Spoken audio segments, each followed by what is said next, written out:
Sekarang Ustadz Hasan Aga ini punya satu komunitas namanya Aksara Muharrik. Aksara, aktivis sadar sejarah ya. Gitu. Apa saja kegiatannya Ustadz? Orang merasa jemu dalam menyajikan itu ya. Betul. Konten sejarah itu. Sudah ada tips-tipsnya nggak? Bicara peradaban manusia ya, yang betul. Terus mengalami perubahan, revolusi seperti itu. Sebagai pemerhati sejarah tentang peradaban ini, apa yang saat ini antum gelisahkan, Ustaz?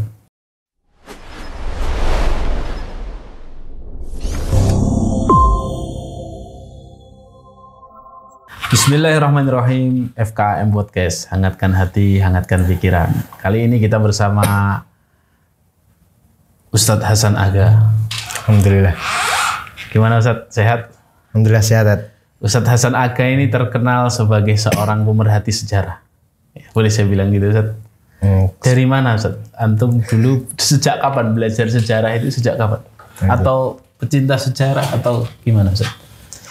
Ya sebenarnya kalau berbicara tentang sejarah itu memang sejak SD Ustadz. Ya? Sejak SD memang ya kalau nilai-nilai akademik yang lain jeblok. Kalau sejarah nggak tahu, bingung saya. Sejarah termasuk yang paling tinggi, ibaratnya seperti itu. Artinya memang dari sejak kecil itu suka hal-hal yang berbau cerita, hal-hal yang berbau baru dan sebagainya. Sekarang Ustadz Hasan Aga ini punya satu komunitas namanya Aksara Muharrik. Aksara, aktivis sadar sejarah ya. Gitu. Apa saja kegiatannya Ustadz? Kegiatannya kita bikin ini Ustadz. Jadi dalam 2 tahun ke depan itu kita bikin planning, kita bikin range terang ya. Perencanaan strategis itu kita bikin kurang lebih 5 program Ustadz.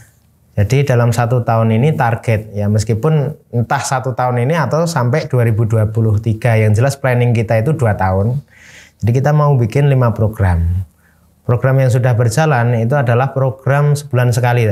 Jadi talk show gitulah. Talk show kita menjelaskan tentang 3 sebenarnya. Sebenarnya kita nggak hanya fokus di sejarah saja. Cuma memang kalau secara kita prosentase memang sejarah yang paling banyak.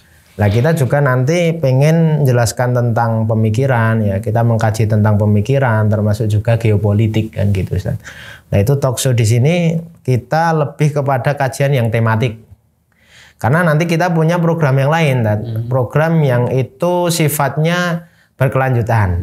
Kayak misalkan orang-orang dari tematik itu dia tertarik, oh ini kok kayaknya belajar sejarah itu kok menarik gitu.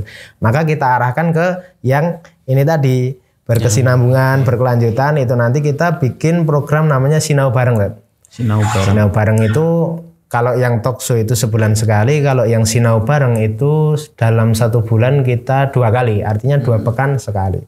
Termasuk juga program kita nanti ke depannya itu Napak Tilas. Itu program 3 bulan sekali. 3 bulan sekali itu nanti kita napak tilas. Kalau kita konteksnya hari ini ya kita adalah orang-orang yang basis masanya di Solo ya mungkin dekat-dekat dulu di Keraton Mangkunegaran, Keraton Kasunanan Surakarta Hadiningrat atau mungkin Pajang atau mungkin sampai ke Kasultanan Ngayogyakarta seperti itu, mungkin lebih ke seperti itu, museum dan sebagainya. Itu beberapa di antaranya. Oke, Masya Allah. Banyak ya peminat sejarah itu. Sedikit. Kenapa sedikit? Karena kalau saya pribadi saya ya meskipun saya senang. Tapi kalau saya bisa mikir-mikir belajar sejarah itu memang menyusahkan. Bosen nih. Belajar sejarah itu bosen nih. Karena gini kan, sejarah itu apalagi orang-orang mandang itu, orang-orang umum itu mandang kalau sejarah itu kan tentang bulan, tentang tahun, tentang tanggal, termasuk ngapal nama-nama dan sebagainya. Nah ini sebenarnya kalau yang seperti ini ya itu bagian dari kesalahpahaman orang secara umum itu. Dalam memandang sejarah. Memandang sejarah seolah-olah kalau kita ini mempelajari sejarah kita harus ngapal orang-orangnya, ngapal tahun-tahunnya gitu. Padahal sebenarnya ya orang-orang yang mempelajari sejarah itu kan nanti ada klasifikasinya, Tat.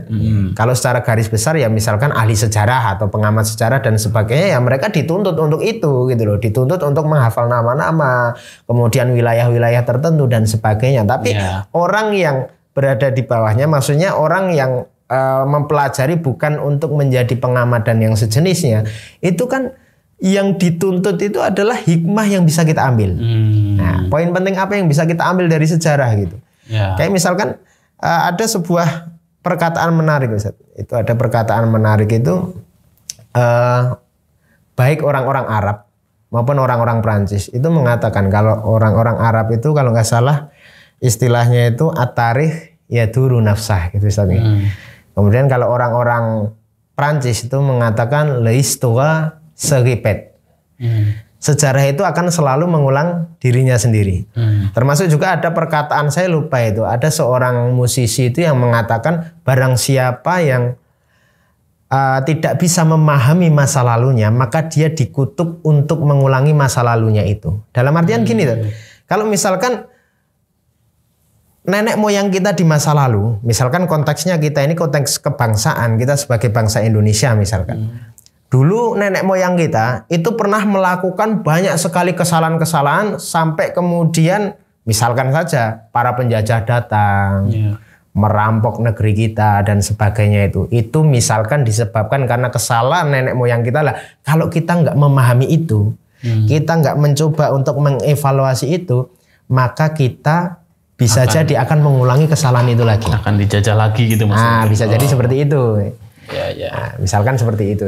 Berarti agar kita bisa lebih meminati sejarah harus melihat dari sudut pandang bahwa belajar sejarah atau meminati sejarah itu harus dilihat bukan nama-nama, bukan tanggal-tanggal dan tahunnya, tapi lebih ke apa hikmah yang bisa kita petik. Iya, tapi juga sebenarnya gini juga, problem juga yang dihadapi orang-orang yang mempelajari sejarah hari ini juga orang yang menyampaikan. Gitu. Termasuk saya pribadi, Saya pribadi itu termasuk sampai hari ini itu berusaha untuk gimana mencari kata-kata yang pas itu untuk menyampaikan, karena saya merasa apa yang saya sampaikan itu masih cukup berat di kalangan pendengar gitu. Nah ini juga karena memang problem ketika ahli-ahli sejarah, pengamat sejarah, pemerhati sejarah dan yang sejenisnya ketika mereka itu sudah masuk ke sejarah peradaban itu, maka mereka lebih banyak menggunakan buku-buku yang dia pelajari, otomatis diksinya pun diksi-diksi berat. Termasuk juga nanti karena konteksnya adalah peradaban, ya nanti kita masuknya itu ke geopolitik, ke sosial politik dan sebagainya. Karena sudah kebiasaan yang seperti itu, terkadang untuk menyampaikan dengan bahasa yang ringan itu agak susah gitu loh. Karena keseringan kita ini membaca bukunya itu buku-buku yang memang sudah kayak berat gitu loh. Iya, tapi kenapa cerita dan sejarah yang Allah ceritakan dalam Quran itu kok bisa enak ya diambil hikmahnya, ditadaburi itu? Bedanya apa dengan buku-buku sejarah yang ada? Pernah nggak memikirkan metode Quran dalam menyampaikan sejarah itu kan ya walaupun diulang tapi klisenya itu kan ya itu saja dan menarik untuk didalami gitu. Pernah ada seorang orientalis itu namanya Thomas Carlyle. Thomas Carlyle itu dia memang di satu sisi dia sering menyanjung tentang bagaimana Nabi Shallallahu Alaihi Wasallam itu meletakkan pondasi peradaban Islam sampai nantinya itu bisa kekuasaan dari peradaban itu bisa sampai membentang dari Asia Tengah hingga Spanyol, itu dia kagum. Tetapi di sisi lain ketika dia memandang Al-Quran, dia menganggap Al-Quran itu bahasanya menjemukan, membosankan. Karena apa? Karena bahasanya itu terlalu sederhana. Ibarat kalau dinikmati akademisi itu, ini mohon maaf, ini bukan kata-kata saya, ini kata-kata mereka. Ini terlalu menjemukan karena apa? Bahasanya terlalu sederhana. Tetapi kalau bagi saya gini, justru yang ibarat hari ini kalau saya mau mengatakan orang yang cerdas itu adalah orang yang bisa menyampaikan ilmunya itu dengan bahasa yang sederhana, sehingga siapapun dari kalangan manapun itu semuanya bisa paham. Kan gitu tuh. Lah Al-Quran itu juga seperti itu. Kesederhanaan Al-Quran lah yang membuat orang-orang itu banyak meminati. Nah gitu tuh. Termasuk gini tuh. saya tuh kadang mikir gini, kalau kita melihat para khalifah awal itu, khalifah yang disepakati oleh para mu'arrikh, para ulama ahli fikih dan ulama-ulama yang lain itu sebagai ya khulafa ar-rasyidin itulah. Abu Bakar, Khalifah Abu Bakar sampai Khalifah Ali bin Abi Thalib radhiyallahu anhum ajma'in itu. Saya kadang mikir gini, mereka ini nggak pernah belajar politik di Persia. Mereka nggak pernah belajar politik di Romawi, tetapi mereka mampu membentangkan sayap kekuasaan mereka itu sampai Persia di satu sisi itu lumpuh, betul-betul lumpuh bahkan runtuh. Sedangkan Romawi itu sampai separuh kekuasaannya itu diambil alih. Itu menandakan bahwasanya terkadang gini, kalau kita belajar misalkan hari ini filsafat politik, filsafat pendidikan dan sebagainya, bahasanya yang terlalu rumit sehingga membuat kita ini belajarnya kelamaan. Terkadang kita ini membutuhkan Islam itu sendiri yang ilmunya itu sebenarnya sederhana. Jadi apa yang kita dapatkan itu sebenarnya sederhana, tetapi dampak dari apa yang kita dapatkan itu sampai sebegitu besar gitu. Kira-kira bisa dipahami gitu. Maksudnya gitu lah. Iya, berarti intinya memang problem di saat kita membahas sejarah itu ya tadi ya, orang merasa jemu dalam menyajikan itu ya. Betul. Konten sejarah itu. Sudah ada tips-tipsnya nggak? Misalnya yang sudah antum melakukan di ini apa? Misalnya divisualisasikan kah? Atau kadang juga kita ngadakan talkshow sejarah itu membosankan karena karena narasumbernya kutu buku dan ketika menyampaikan tahun ini tahun itu terus tokohnya ini siapa tokohnya gitu loh. Jadi kurang tertarik ya akhirnya orang-orang itu. Kalau hari ini ya kita baru tahapan gitu ya. Tahapan ya sementara ini ada beberapa usulan. Contohnya salah satu contoh itu kan dan kemarin sudah dibikin sama teman-teman ya adalah yang di Sukoharjo kemarin posternya beredar kemana-mana itu bagaimana menyampaikan sejarah salah satunya dengan pendekatan anime atau pendekatan misalkan MCU misalkan Marvel apa Cinematic Universe atau apalah yang mungkin bisa dikait-kaitkan karena memang itu peminatnya banyak, MCU peminatnya banyak, anime seperti One Piece dan sebagainya peminatnya banyak. Jadi nanti agak dicocok logikan biar orang itu bisa paham gitu loh. Itu salah satunya seperti itu. Dan memang saya lihat memang ternyata tingkat efektivitasnya itu tinggi juga gitu loh. Cuma sayangnya saya sendiri kalau masalah anime itu nggak terlalu paham, nggak terlalu paham. Ya, saya paham anime itu ini. Bagus sih sebenarnya Chibi Maruko-chan ini.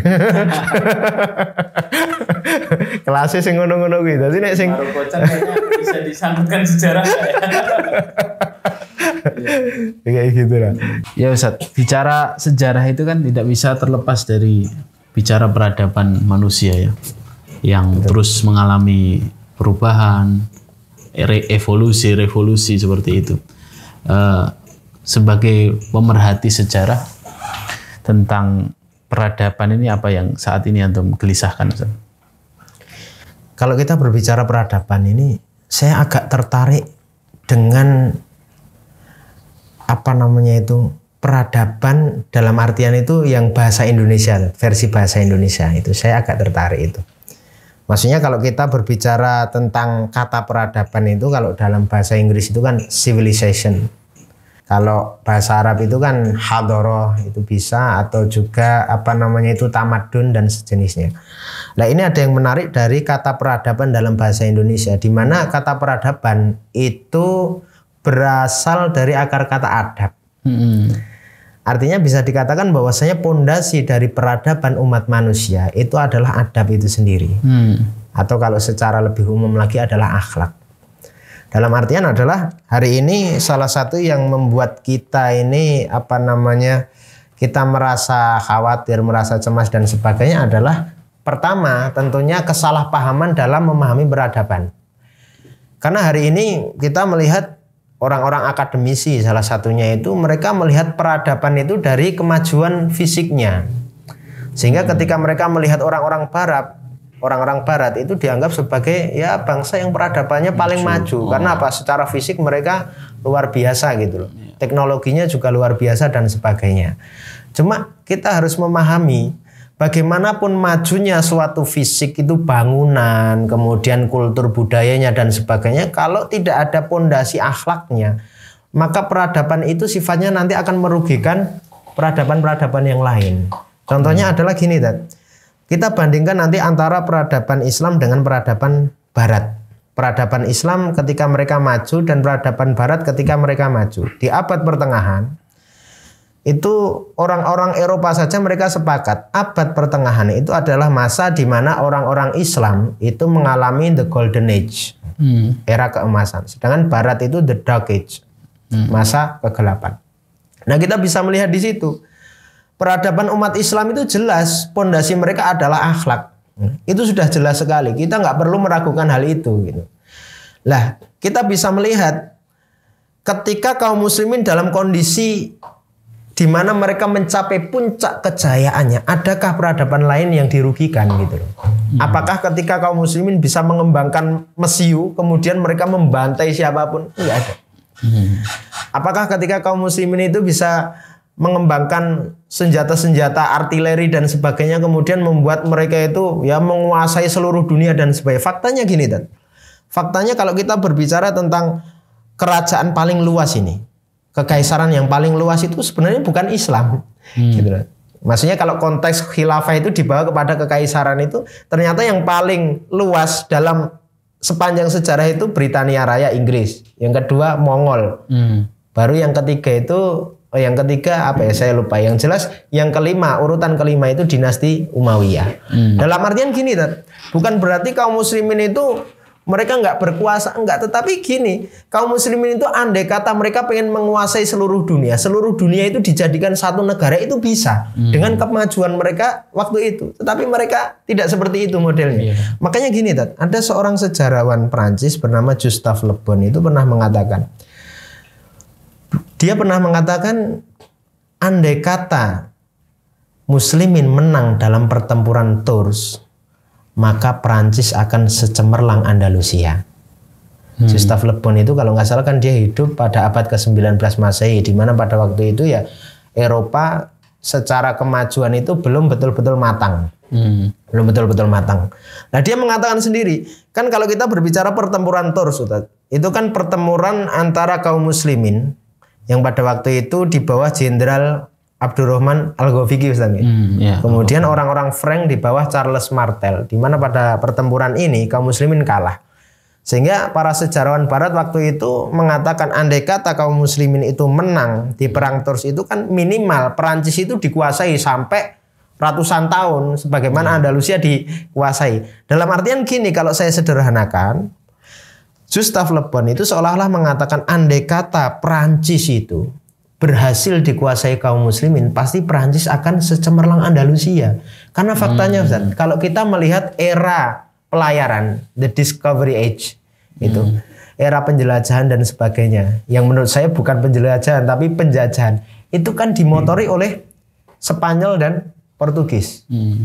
Ibarat itu kebangkitan Eropa awal itu kan diawali oleh Spanyol dan Portugis. Kita bisa saksikan sejarahnya itu di perjanjian Tordesillas itu kan yang menandatangani Portugis dan Spanyol. Kenapa bisa dua negara ini? Karena mereka sudah lama berguru kepada umat Islam. Kayak gitu. Artinya apa? Sifat dari peradaban Islam, karena mereka di atas pondasi akhlak, maka kemajuan-kemajuan yang mereka miliki itu untuk kemaslahatan bahkan seluruh umat manusia, bukan hanya umat Islam saja. Mungkin nanti bisa kita bicarakan bagaimana orang-orang Eropa itu belajar itu juga belajar ke sekolah-sekolahnya kaum muslimin, universitas-universitasnya kaum muslimin dan sebagainya. Sebaliknya, kita melihat Ustaz, di abad modern, abad modern itu kan ditandai dengan jatuhnya Konstantinopel 1453 itu dikatakan sebagai abad pertengahan itu sudah berakhir. Tanda bahwasanya abad pertengahan sudah berakhir. Kita bisa melihat nanti saat ketika orang-orang Eropa sudah mulai maju, maka kita akan melihat bencana-bencana terbesar sepanjang sejarah yang belum pernah disaksikan oleh umat manusia sebelumnya. Contohnya yang paling mudah saja, kita melihat perang dunia 1, perang dunia 2. Berapa korban jiwa yang dihasilkan? Sampai sekitar 50-an juta atau bahkan ada yang mengatakan 100 juta jiwa dan sebagainya. Itu karena apa? Sama-sama maju. tetapi pondasi akhlaknya itu berbeda. Islam punya pondasi akhlak yang baik, tetapi orang-orang Barat mereka maju, sama-sama maju, tapi nggak punya pondasi akhlak, sehingga kemajuan yang mereka miliki itu mereka gunakan untuk menguasai peradaban-peradaban yang lain, memperbudak lah ibaratnya. Benar. Seperti itu. Iya. Terus apa yang bisa tadi yang digelisahkan hari ini seperti apa peradaban hari ini, khususnya peradaban Islam ya, peradaban kaum muslimin. Nah, kalau kita berbicara akhlak, Ustaz, nanti sebenarnya ada pondasinya lagi kan bawahnya, ilmu. Karena bagaimanapun akhlak itu tidak bisa nggak bisa dibicarakan hanya dengan rasio gitu loh. Karena kalau kita membicarakan akhlak itu dengan otak, itu kan nanti jadinya relatif. Maksudnya misalkan gini gampangnya, menyangkut adab ya, ataupun akhlak lah intinya. Misalkan gini, contoh ini. Ada orang mengatakan, orang-orang Amerika Serikat mereka akan mengatakan bahwasanya bikini itu pakaian sopan. Ya, karena memang kebiasaannya seperti itu. Tapi bagi kita nggak berbicara Islam. Kita orang-orang timur itu nggak biasa pakai kayak gitu. Minimal kemben lah. Itu sudah sopan. Nah, artinya kalau akhlak itu hanya sebatas penalaran, itu tidak akan bisa menyelesaikan masalah yang jelas seperti itu. Karena setiap orang nanti akan punya pandangannya masing-masing. Dalam artian itu membutuhkan ilmu. Nah, kan gitu. Lah, artinya ketika kita kegelisahan kita ini karena akhlak yang hari ini mungkin sudah tidak dipandang lagi, yaitu tadi kesalahpahaman memahami peradaban itu bukan ke akhlaknya tapi ke kemajuan secara fisiknya. Termasuk ketika kita membahas akhlak ternyata kita nggak ada ilmunya dan sebagainya, maka mau nggak mau hari ini yang harus kita kita uri-uri dalam bahasa Jawa itu ya ilmu itu sendiri. Jadi seperti itu. Maksudnya dalam artian gini, kita ini terkadang merasa ya nek basa Jawane ngelus dodo kan. Dalam artian kan ada seorang cendekiawan itu. Kita insya Allah banyak yang mengenal Ustaz Adian Husaini. Beliau pernah mengatakan gini kan. Hari ini orang-orang mahasiswa saja sudah banyak yang malas baca buku gitu. Dalam artian konteksnya adalah sudah malas untuk mengkaji ilmu, dalam artian seperti itu. Kalau yang akademisi saja sudah seperti itu, apalagi orang-orang awamnya. Gitu. Kalau tingkat ilmunya, intensitas keilmuan mereka, kemudian tingkat pendidikan mereka itu sudah merosot, maka nanti ini akan berpengaruh kepada hal-hal yang di atasnya kan seperti itu. Dalam artian hari ini ya, bagaimana kita ini bisa mengembalikan konsep keilmuan kaum muslimin sebagaimana yang dulu pernah dicapai oleh umat Islam. Kan gini, terkadang itu pikiran kita akan mengatakan hari ini itu lebih maju dari masa lalu. Tapi ternyata kalau kita mempelajari sejarah itu secara umum itu ternyata ada aspek-aspek di mana masa lalu itu lebih maju daripada hari ini. Contohnya gini, sistem pendidikan. Kita berbicara sistem pendidikan umat Islam zaman dulu itu mampu melahirkan ulama-ulama besar. Bahkan ulama itu sampai mereka itu diberi gelar alamah itu banyak sekali kan. Ya. Inilah polimat lah. Kayak misalkan Imam Ibnu Qayyim Al-Jauziyah. Beliau selain sebagai fuqaha faqih, tapi beliau itu juga pakar di bidang kedokteran. Termasuk juga pakar di bidang akhlak dan sejenisnya gitu.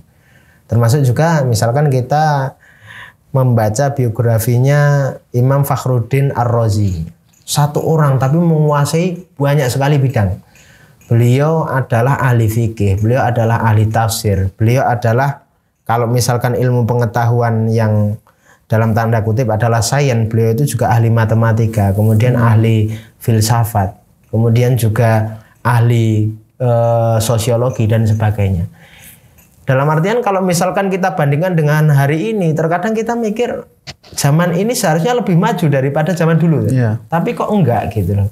Hari ini kan kita lihat kaum muslimin itu ibaratnya satu saja mereka punya ibaratnya keahlian ya. Itu spesialisasi. Mereka enggak betul-betul bisa apa namanya itu nggak bisa betul-betul menguasai satu keahlian saja gitu. Iya. Gitu. Apa sebabnya itu ya? Sebabnya ini tadi. Memang ini terdesain untuk agar kaum muslimin bodoh atau memang sebenarnya kembali kepada diri kita masing-masing? Gini, kalau apa namanya itu ada sebuah perkataan ini dari Khalifah Umar bin Khattab radhiyallahu anhu. Ini sebenarnya sumber dari segala permasalahan kita sebenarnya.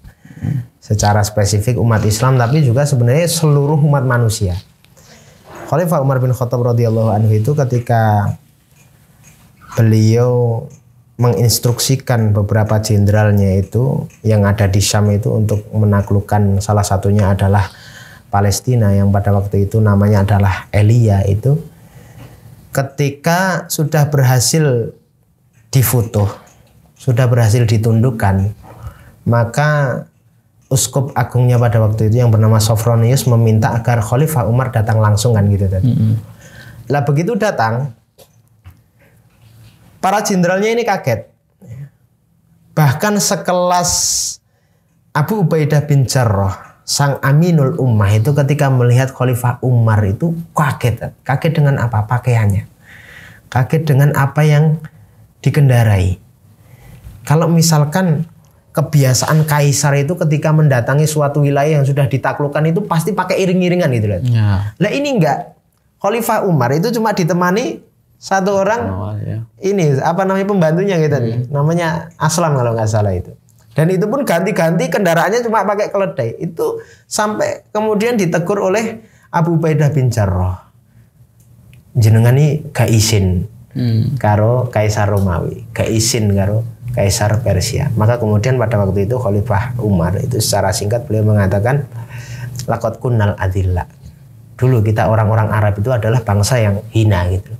Fa'azzanallahu bil Islam. Maka kemudian Allah Subhanahu wa taala memuliakan kita dengan Islam. Famahma ibtaghainal izzata li ghairihi adzallanallahu. Kalau kita ini mencari jalan kemuliaan lain selain jalannya Islam, maka justru Allah akan menghinakan kita. Konteksnya orang-orang Arab zaman dulu memang siapa yang pernah mandang bangsa Arab? Bangsa Arab itu kalau misalkan kita pakai pepatah Arab itu sendiri, mereka dianggap apa? Wujuduhum ka'adamihim gitu loh. Mereka itu sebenarnya ada, eksistensinya ada, tetapi nggak pernah dipandang oleh umat manusia karena memang apa sih orang-orang Arab itu nggak penting sama sekali. Mereka hidup di tempat yang nggak penting juga gitu. Tapi begitu Islam datang, itu seolah-olah menjadi garis demarkasi gitu. Dari yang hitam menjadi putih, kan seperti itu. Dengan datangnya Nabi Shallallahu Alaihi Wasallam tiba-tiba kemudian Jazirah Arab dengan Islamnya itu mampu menguasai dunia itu sendiri, mampu mengambil alih dua kekuatan superpower Romawi dan Persia dan sebagainya. Nah itu kan jelas itu adalah karena Islam. Maka kita lihat ketika nanti Turki Utsmani berkuasa, ketika hukum-hukum Eropa mulai diimpor dan sebagainya, disitulah pula mereka nanti mengalami kemunduran dan hari ini juga yang kita lihat. Karena itu tadi, salah satunya adalah kesalahpahaman mereka memahami peradaban itu tadi. Seolah-olah kalau Barat peradabannya maju, kita tiru aja. Padahal sebenarnya ya mereka bisa jadi secara fisik maju, tetapi pondasi dari peradabannya mereka nggak punya. Artinya gini, kalau hari ini kita meniru kemajuan mereka, mungkin kita bisa maju fisiknya, tapi kita nanti akan menjadi orang-orang pinter, orang-orang cerdas, orang-orang maju yang moralnya seperti bagaimana mereka gitu. Nah kan gitu.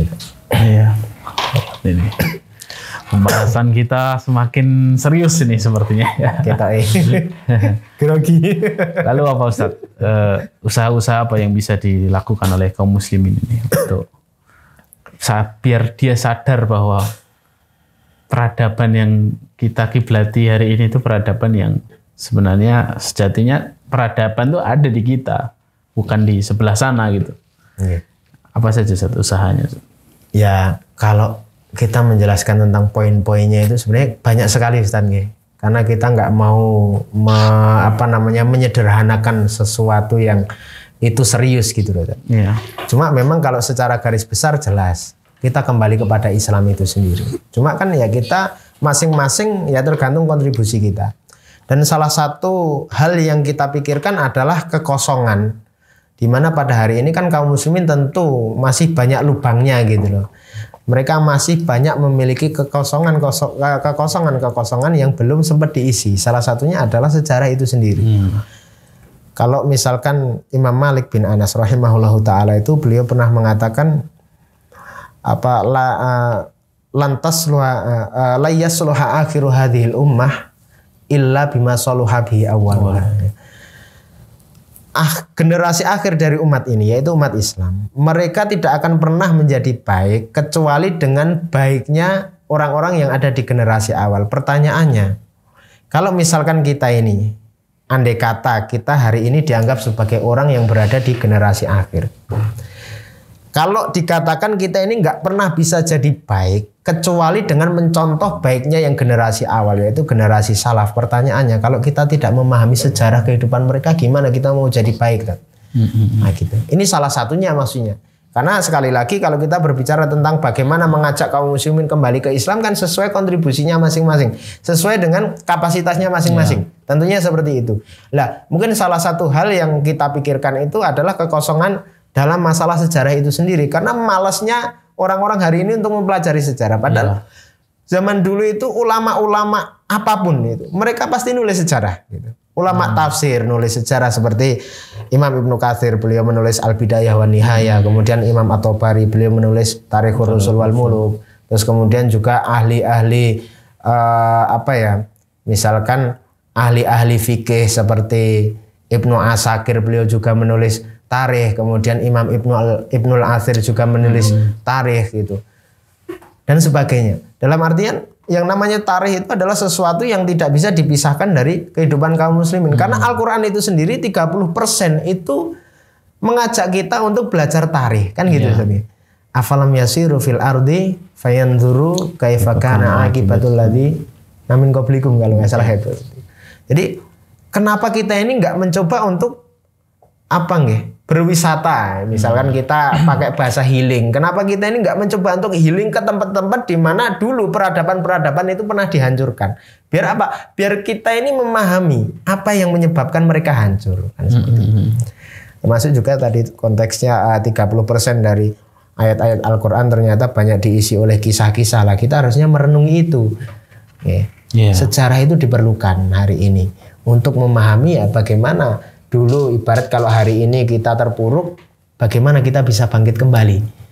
Artinya kita harus mempelajari pola pendidikan Nabi misalkan. Bagaimana beliau itu bisa membangkitkan generasi terbaik dan sebagainya. Berarti kita harus lebih intens melihat sejarah peradabannya.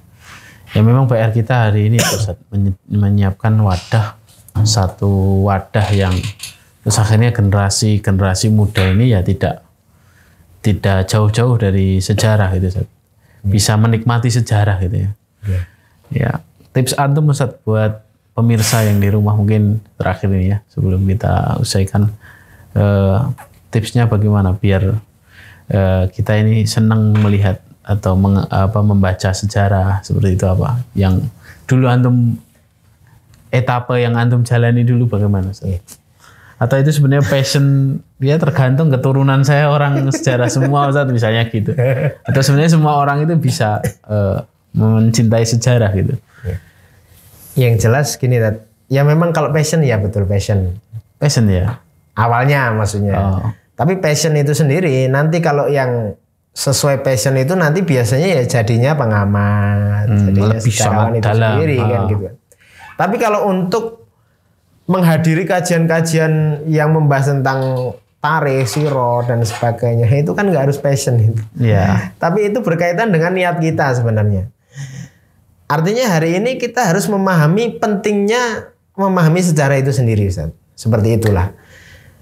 Hari ini kan kita coba kalau misalkan kita makanya kita perlu banyak membandingkan bagaimana dulu umat Islam pernah berjaya dan bagaimana kok hari ini bisa mundur kan seperti itu.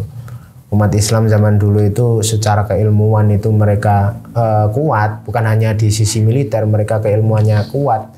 Bahkan di abad pertengahan itu sampai ada seorang sejarawan barat itu yang bernama Joseph McCabe itu. Itu dalam bukunya The Moorish Civilization in Spain itu dia mengatakan ketika membandingkan antara peradaban Islam dengan peradaban Barat itu dia mengatakan dengan kalimat yang sederhana dan sangat mudah dipahami. Apa kalimatnya? Adalah aib bagi seorang petani muslim di Spanyol, karena memang sampelnya pada waktu itu Spanyol. Adalah aib bagi seorang petani muslim di Spanyol kalau mereka tidak bisa membaca dan menulis. Padahal pada saat yang sama, raja-raja di Eropa bahkan tidak bisa menulis namanya sendiri. Artinya kalau misalkan kita berbicara petani, itu misalkan kita pakai kelas sosial, itu kan kelas paling rendah. Misalkan ya, dalam tanda kutip kita pakai kelas sosial. Kalau kelas sosial yang paling rendah saja, mereka sudah bisa baca tulis, itu menunjukkan tingkat pendidikan dan tingkat keilmuan dari kaum muslimin itu sudah merata. Sedangkan sebaliknya, kalau yang kelas sosial paling tinggi, rajanya bahkan untuk menulis namanya sendiri nggak bisa. Itu menunjukkan tingkat peradaban mereka di bidang ilmu pengetahuan itu sangat mundur. Sangat mundur. Ini saya ada satu referensi juga, ini yang ditulis oleh seorang geografer muslim abad pertengahan itu ketika perang salib terjadi, itu bernama Zakaria bin Muhammad Al-Qazwini. Itu dalam kitab yang berjudul Ahsanut Taqasim fi Ma'rifatil Aqwalim. Ketika dia itu menjelaskan tentang orang-orang Eropa zaman dulu itu sangat berbanding terbalik dengan hari ini. Dengan bahasa yang sederhana, beliau mengatakan orang-orang Eropa itu modelnya kayak gimana sih? Beliau mengatakan dalam kalimat yang sangat pendek ketika beliau itu mengunjungi orang-orang Eropa. Faktanya sangat mengejutkan. Beliau mengatakan orang-orang Eropa itu la yaqtasiluna wa la yatanadzafuna fil ami illa marratan aw marrataini bil ma'il barid. Kebiasaan dari orang-orang Eropa pada waktu itu, ketika perang salib itu terjadi, mereka itu nggak pernah mandi, mereka nggak pernah membersihkan diri kecuali dalam 1 tahun itu cuma sekali atau 2 kali pakai air dingin. Wala yaghsiluna thiyabahum mundzu labasuha ila antataqatta'a. Bahkan ketika mereka pakai baju, bajunya itu nggak pernah dicuci sampai kalau baju itu sudah hancur, itu nanti tinggal buang gitu saja. Itu nggak pernah dicuci. Dari kalimat yang sederhana ini, kita melihat, ya Allah, kebiasaan hidup mereka itu yang seperti itu. Itu menandakan memang tingkat peradaban mereka itu sangat rendah sekali. Nah, artinya gini, ketika kita sudah tahu perbandingannya, kita sudah mencoba untuk mengulik masa lalu. Umat Islam dulu sedemikian jayanya gitu. Militer berjaya, kemudian ilmu pengetahuan berjaya, bahkan sampai Eropa saja nggak ada bandingannya. Artinya ya bagaimana kita ini bisa mengambil pelajaran dari masa lalu itu, kita melihat konteks kejayaan masa lalu itu, lah kita berpikiran hari ini bagaimana kejayaan di masa lalu itu kemudian kita bangkitkan kembali di masa yang akan datang. Cuma masalahnya kalau kita nggak paham itu tadi masa lalunya, bagaimana mungkin kejayaan itu bisa kita kembalikan di masa yang akan datang. Lah kita harus berpikiran seperti itu. Yang kedua itu tadi, jangan salah paham masalah sejarah. Maksudnya itu ya antum-antum yang mungkin nggak punya passion, mungkin belum memiliki passion, ya nggak usah lah ngapal-ngapal tanggal gitu. Kalau misalkan orang yang ngomong itu pakai tanggal-tanggal dan sebagainya, catat saja nek misalnya pakai buku, bawa buku. Tapi kalau enggak ya dengerin aja. Yang penting hikmah apa yang disampaikan dari sejarah itu. Gitu, nah, gitu. Biar nggak pusing dulu di awal ya. Gitu.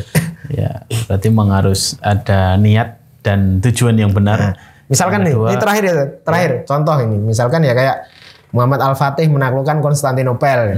Tahunnya misalkan saya sebutkan tahunnya 1453. Nggak usah fokus di tahunnya gitu loh. Tapi fokus bagaimana Muhammad Al-Fatih itu dididik misalkan oleh gurunya itu menjadi seorang anak muda yang sangat luar biasa gitu loh. Berbeda dengan anak-anak muda yang lain. Umur 23 tahun sudah memimpin 250.000 pasukan untuk menggempur Konstantinopel. Lah kita pelajari hikmahnya itu. Nggak usah fokus ke tahunnya kan gitu. Biar nggak memberatkan misalkan. Wah itu dia tips yang luar biasa. Niat, tujuan harus benar. Kemudian jangan salah mindsetnya. Itu Ustaz ya kira-kira. Masya Allah. Terima kasih banyak Ustaz sudah sharing. Baru sedikit ini Ustaz kami menimba ilmu dari antum. Kebalik. Insya Allah nanti di waktu-waktu lain semoga bisa lagi sambung dengan tema-tema yang lain insya Allah Ustaz. Terima kasih banyak Ustaz Hasan Aga dari studio FKM Podcast. Barakallahu fikum. Assalamualaikum warahmatullahi wabarakatuh.